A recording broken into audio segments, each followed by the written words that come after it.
Добрый день, уважаемые слушатели! Меня зовут Андреева Лилия, я ученица 8 класса Сунтарской гимназии. Тема моей работы – непрожитая жизнь моих родственников. Тема моей исследовательской работы была определена не случайно. Мой прадед Константинов Роман Алексеевич, участник Забайкальского фронта, награжден орденом второй степени за победу на войне с Японией. Судьба моих прадедушек особенно заинтересовала меня. Родные братья моего родного прадеда, уроженцы села Кокуны, местности Бояки, братья Федоровы, Никита, Иннокентий, Алексей Спиридоновичи. В годы войны призваны на войну. Известно, что они погибли на Ленинградском фронте. Цель исследования – увековечивание памяти погибших родственников, участников Великой Отечественной войны, укрепить связи между поколениями. Задачами является изучить литературу по теме войны, проанализировать материал, который имеется в школьном и поселенческой библиотеке, сети интернет, провести опрос информантов, сделать выводы и анализы. Гипотеза работы. Если исследовать и изучить вопросы участия и вклад моих односельчан в Великую Победу, то можно прийти к выводу, что мои земляки-односельчане не только принимали активное участие в Великой Отечественной войне, но и внесли большой вклад в победу. Более того, нами найден и восстановлен полный список участников Ильменского сражения в Великой Отечественной войне.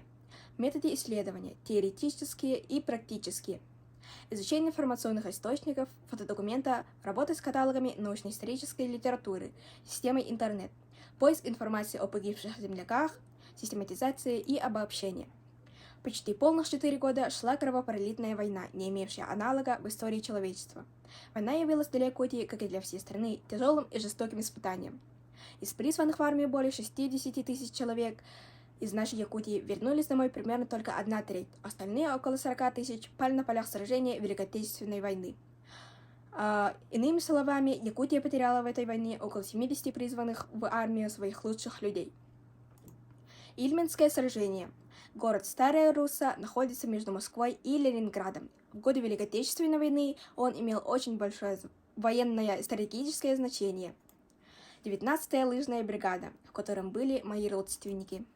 Из нашего Сунтарского улуса на Ильменском сражении приняли участие всего 32 молодых людей. Среди них был мой родной дядя Федоров Никита Спиридонович. Перед тем, как приступить к изучению данной темы, мы провели социологический опрос между жителями села Сунтар с целью изучить, как хорошо они знают Великую Отечественную войну.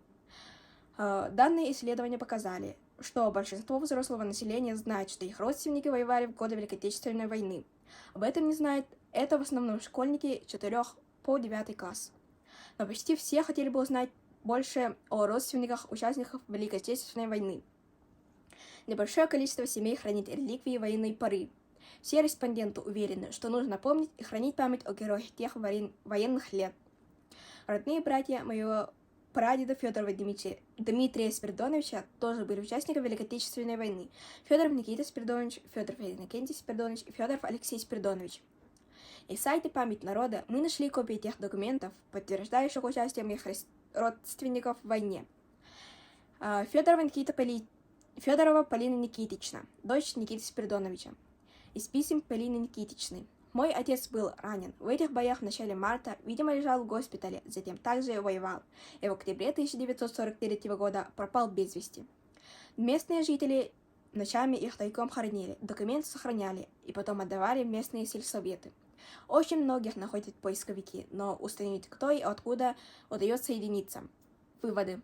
В поисках информации мы посетили поселенческую библиотеку Сунтара. Готовых сведений мы не обнаружили, но нам была представлена литература по нашей теме, которая являлась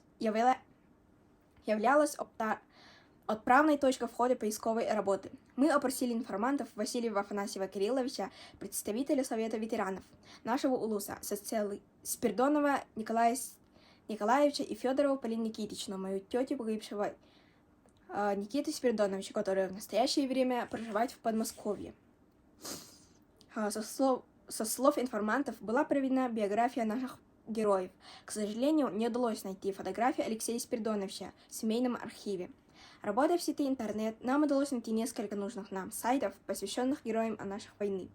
Сайты содержат краткие информации о героях. Таким образом, нам удалось реализовать поставленные в ходе исследования задачи, но вопросов, на которые мы бы хотели ответить, еще много. Поэтому мы решили не останавливаться на достигнутом результате, а продолжать поиск дальше. Спасибо большое за внимание.